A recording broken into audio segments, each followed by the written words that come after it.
ce graphique-là, ça fait 3 ans, j'étais à Montpellier. Non, toujours pas. Le CEO de Vodafone, il a dit la même chose. Sauf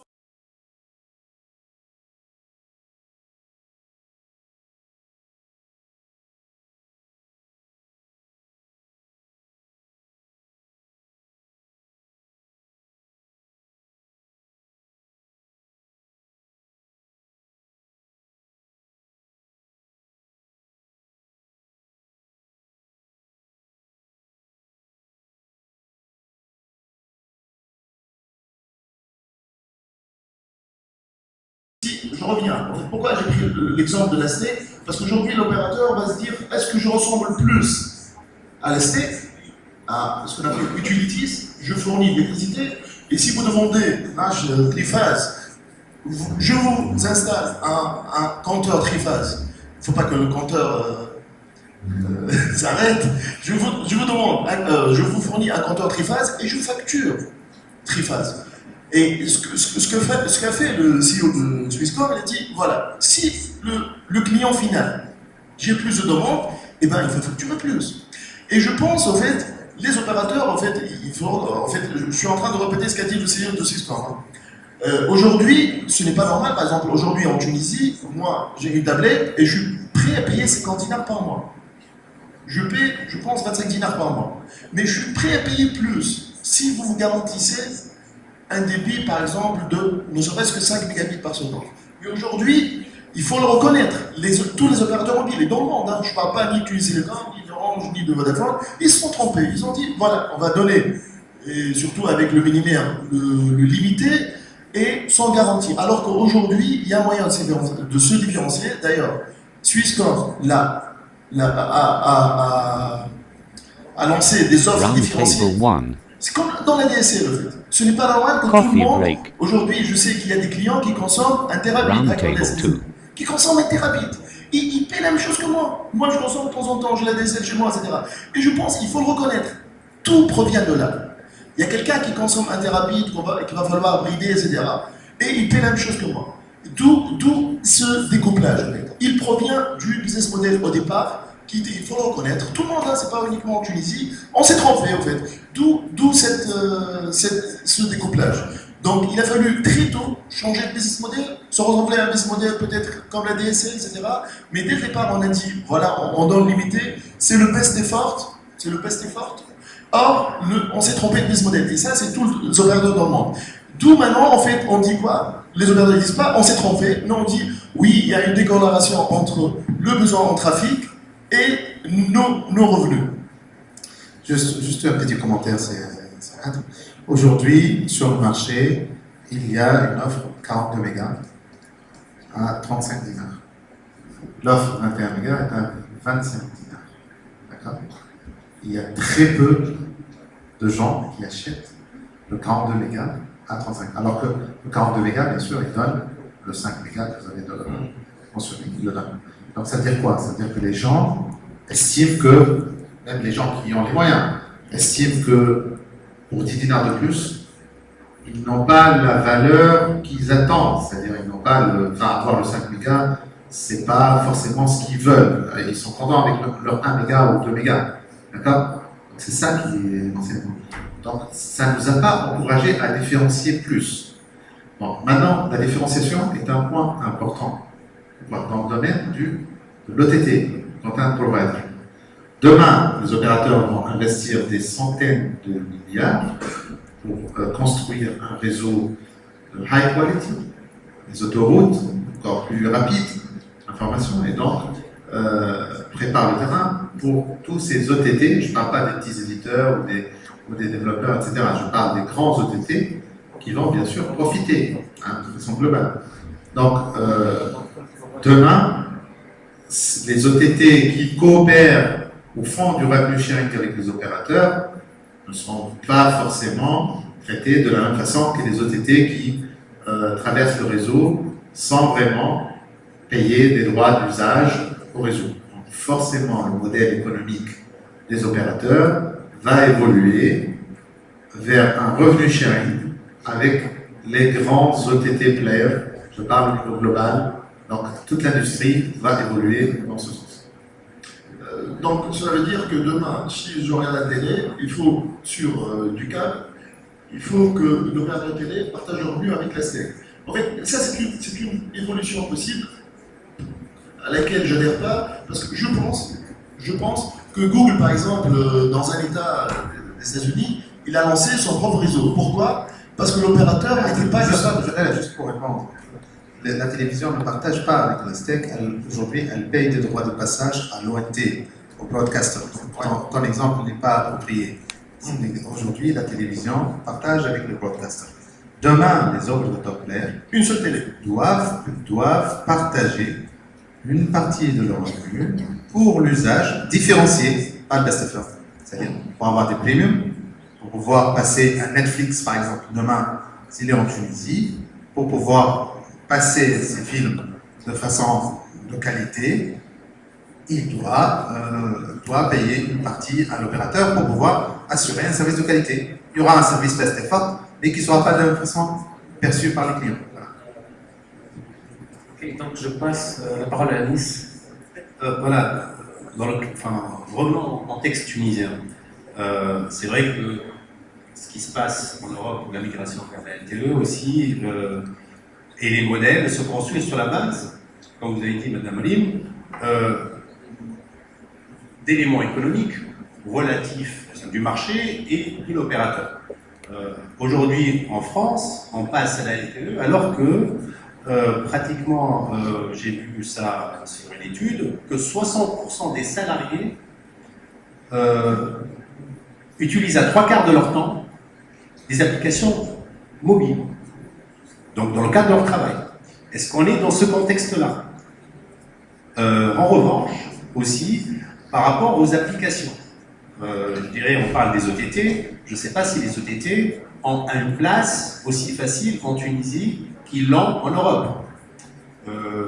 Je pense que la Tunisie, en termes de, je dirais, un des freins a été aussi que le e-commerce, c'est pas bien développé. Je ne sais pas comment on va payer Netflix à travers la Tunisie. Donc en fait, là, je pense qu'il y a aussi une opportunité pour construire le modèle avec les conditions tunisiennes.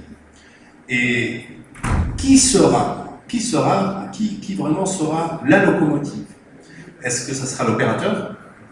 Est-ce que c'est le régulateur? Et surtout que l'opérateur ne veut pas investir pour qu'un OTT vienne, je dirais, se sucrer sur ses investissements. Est-ce que ce sera les intégrateurs? Quels sont les leviers qu'ils ont? Est-ce que c'est les équipementiers? Surtout ceux qui ont beaucoup de cash? Parce qu'en fait, il faut bien se rappeler que les années 2000, il y avait des équipementiers qui pratiquement couraient derrière des investisseurs en leur donnant des licences. Venez, j'ai la possibilité de vous donner une licence quelque part en Afrique. On vous la donne, on vous la finance. Ce n'est plus le cas aujourd'hui parce que les équipementiers ont passé des années difficiles, mais certains, venant du monde de l'entreprise, peuvent le faire. Quel est le rôle du régulateur dans ça? Je pense qu'aujourd'hui, ce matin, on a parlé du rôle du ministère, et je pense que le ministère a un rôle déterminant dans le contexte tunisien. Actuel, hein, si il y avait du e-commerce super développé avec la possibilité d'acheter comme on veut en fait à l'étranger, avec des flux, ça aurait été autre chose. Alors, en tout cas, nous, on attend tous, en tout cas nous, intégrateurs qui sont les moins dotés, les moins outillés, on attend tous cette opportunité-là, parce que, comme disait Sinisa, c'est une rupture, c'est une révolution. Et en termes d'opportunités, hein, je m'adresse aux ingénieurs, que ce soit sur les aspects radio, que ce soit sur les aspects IP, et surtout sur les aspects de solutions type mobile du cloud, que ce soit les applications mobiles, en fait, énorme. C'est comme si on était, qui disait ce matin, on était à l'âge de pierre. Donc en fait, je pense qu'on a une opportunité à construire notre modèle. Je ne sais pas si quelqu'un partage ceci avec cette idée-là. Juste un point à Anis. En fait, par rapport, je retiens contre profit Anis le mot régulation. Je pense, quand je pense aujourd'hui que la SoftBank, c'est une banque, a acquis Sprint. Ça veut dire quoi ça? C'est important, étant donné les vagues de rupture technologique ou économique, ça provient des États-Unis, ensuite ça traverse l'Europe et ça nous arrive. Ça veut dire quoi? Ça veut dire aujourd'hui, le métier d'opérateur est presque un métier de banquier. Les banquiers deviennent opérateurs. Et ça veut dire quoi? Et en plus, pour chaque technologie, il y a une phase de croissance. Ça, c'était la phase voix. Comment je lis. Au fait, comment je lis cette courbe-là? Il y a une phase de voix où les opérateurs font une EBITDA de 60%, de 65%, etc. Mais ça, c'est fini. Il faut se remettre à la question. C'est fini, ça. On ne peut plus facturer la minute 225 minutes. Ça, c'est fini. C'est plus possible. Et donc là, l'opérateur, il devient un opérateur global parce qu'il y a la convergence, justement, et un rupture technologique, où là, on change de modèle économique, en fait. Ça veut dire quoi? Ça veut dire on ne capte plus le client parce qu'il est captif et on peut payer, on peut facturer la minute 225 minutes la minute. Maintenant, ça y est, c'est fini. Cette phase-là de croissance avec un EBITDA de 60%, 58%, jusqu'à aujourd'hui, les opérateurs qui font 58%, vous vous rendez compte? 58% d'EBITDA, il y a deux industries dans le monde, hein, le pétrole et télécom. Mais ça, c'est fini. Et ça, il faut qu'on se rende compte que la phase de croissance, on va dire, presque monopolistique, duopolistique est finie. Et maintenant, on va partir sur des phases où il y a une croissance, mais pas un EBITDA aussi fort. Voilà. Très bien, donc merci Sirhat pour cet éclairage. Donc en fait, franchement, le bottom line, en fait, c'est-à-dire, on le répète à nouveau, d'ailleurs, Anis vient de le dire, c'est vrai, en fait, c'est-à-dire, il y a vraiment un paysage assez désertique, en fait, au sens développeur d'applications, plateforme de services, donc voilà, c'est-à-dire, c'est vraiment le carburant qui va faire marcher, en fait, c'est-à-dire ces super moteurs qui sont là et ces super autoroutes vides, en fait, c'est-à-dire s'il n'y a pas les voitures, en fait, qui vont circuler, quoi, voilà. Donc, des big issues, en fait, je pense, à mon avis, en fait, c'est ça. Moi, en ce qui concerne l'e-commerce, c'est un truc, en fait, que j'ai un petit peu creusé en ce qui concerne la Tunisie. Il y a un véritable, en fait, blocage, en fait, limitation concernant le paiement, donc pour des raisons culturelles. Franchement, oui. Même, et le problème, c'est pas le carte bancaire, en fait. Le carte bancaire existe partout en Tunisie, mais voilà, donc il y a des freins culturels qui font de telle sorte que les gens, en fait, ne vont pas utiliser les cartes bancaires sur le net. Et aussi la rigidité, en fait, c'est-à-dire des solutions de paiement. En fait. C'est-à-dire qu'il y a un seul fournisseur de solutions de paiement qui supporte la carte bancaire, c'est la SMT. Donc c'est une solution archaïque qui date de l'âge de pierre, pour faire l'analogie avec Sirhat, alors que fondamentalement il y a des systèmes encore plus performants qui peuvent offrir en fait beaucoup plus de possibilités pour tout ce qui est e-commerce. En fait. Donc je ne sais pas si vous avez d'autres remarques, Zied. Petite réflexion, enfin, pour peut-être essayer d'expliquer un peu la situation et la comparaison par rapport à l'Europe. Je pense qu'il y a une habitude à l'usage. Les Européens étaient habitués à l'usage, par exemple, de la DSL. Donc, on a eu beaucoup de temps passé à. La pénétration ADSL a été quand même assez importante. Et les usagers ont eu le temps d'utiliser l'Internet, de s'habituer à faire beaucoup de choses sur Internet. Donc il y a l'appétence à beaucoup de choses, des jeux, le paiement, la vidéo, ainsi de suite. Donc ils ont eu le temps de vraiment devenir quelque part dépendants de leur connexion ADSL, enfin de l'Internet chez eux. C'est ce qui a fait que, enfin c'est ce qui fait peut-être que c'est plus facile pour eux quand ils ont des services sur mobile, qui retrouvent un peu l'environnement qu'ils connaissent déjà. Et vu que la pénétration est importante, ça fait qu'ils se sentent en sécurité et donc ils se sont aussi habitués. C'est juste l'environnement qui change, ça devient l'environnement mobile et ils continuent à faire la même chose et plus. Voilà. Alors, je pense que, ce n'est pas que le cas de la Tunisie, mais enfin, dans tous les cas où la pénétration fixe a été limitée à une frange de la population, il n'y a que cette frange de la population qui a été exposée donc, à l'Internet et l'usage de l'Internet. Et donc, ça limite un tout petit peu. Mon opinion personnelle, c'est que, et c'est pour ça que je pense que c'est important de continuer à développer l'accès à l'Internet dans tout le pays. Et je pense qu'il y a le seul moyen d'y arriver, c'est bien sûr des technologies sans fil, à cause du coût du déploiement de la DSL. On continue à donner l'accès aux habitants à l'Internet, au travers de la 4G par exemple, qui est un meilleur vecteur, avec plus de capacité, plus de portée, peut-être moins de coût par gigabit. Et plus tard, au-dessus de ça, avec l'usage, avec l'appétence au service sur Internet, viendra se greffer après beaucoup plus de services à valeur ajoutée sur le mobile. Parce que quand ils auront déjà acquis l'habitude de faire ça sur le fixe, ils passeront plus facilement sur le mobile. Donc c'est juste voilà, un petit décalage qu'on a.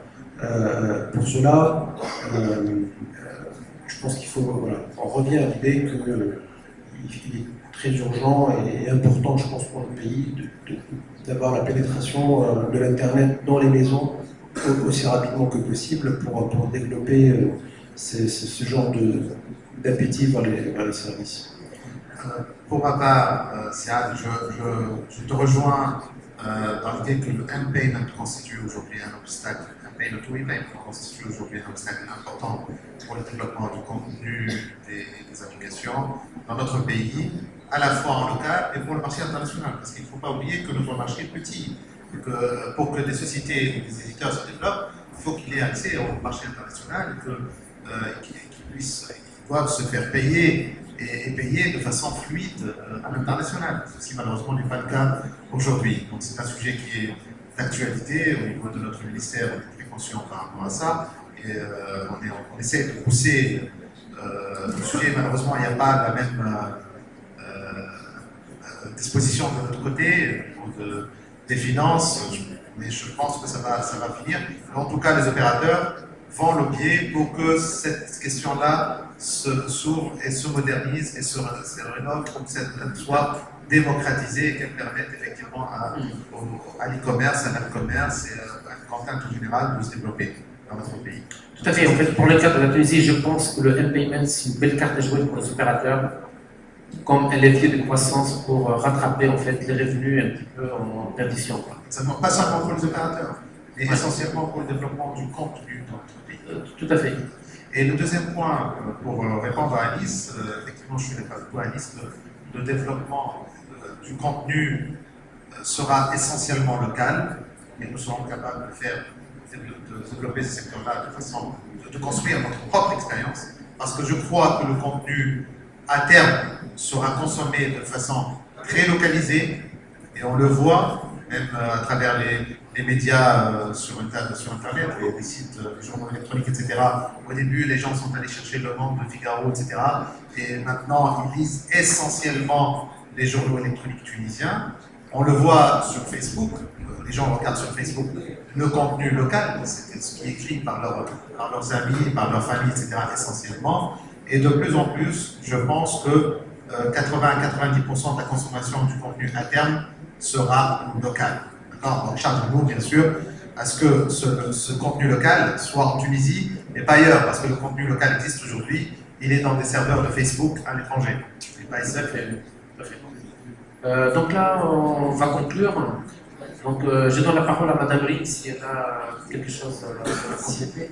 Donc, par rapport, comme je l'ai déjà mentionné aujourd'hui, il y a une forte explosion des réseaux commercialisés. Je pense que la Tunisie, on a donc cette chance d'avoir l'expérience des autres lorsqu'on va mettre des projets commercialisés. Donc, on va gagner par rapport aux défaillances des autres réseaux. C'est un avantage de ne pas être le premier.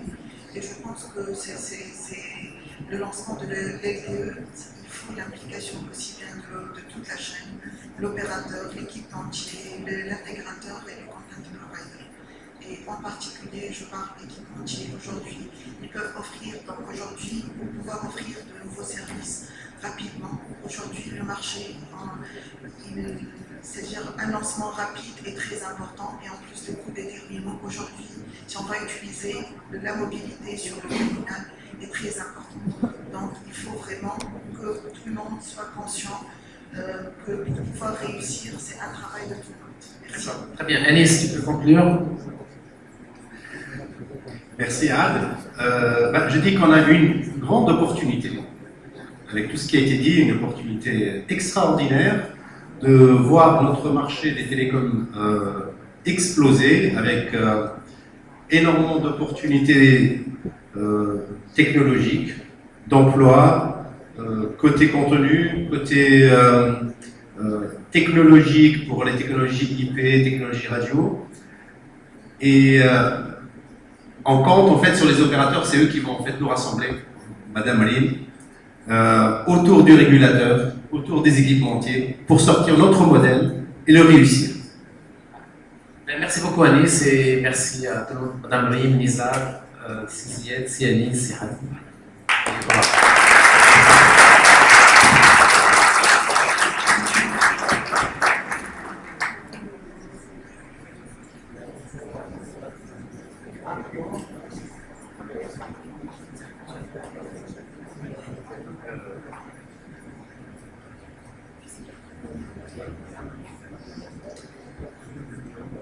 Merci pour votre attention, merci à nos invités cette intéressant débat. Speech of the ICT Minister. 4G Network. Coffee break. Finissons avec le mot de la In clôture. the evolution of the 4G. Demandé par 4G Yann. experience in South Korea. Lunch break. Roundtable 1. Journée par notre expérience. Je tiens à remercier notre chère administration pour n'avoir épargné aucun effort pour la réussite de cet événement. Je tiens à remercier notre équipe organisatrice qui sont déjà à moitié morts. Et surtout, je tiens à remercier Elie Mnarab, Mahmoud Oudini, عاطف بلاش زياد الزور الدوس بسماش فيروز بكيرات ميرسي بوكو ميرسي سكر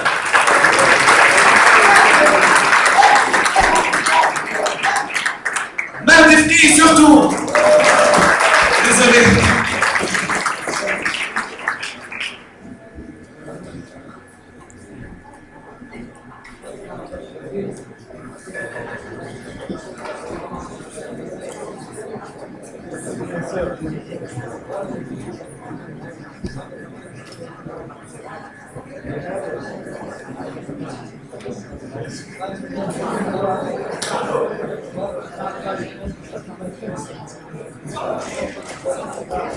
Thank you.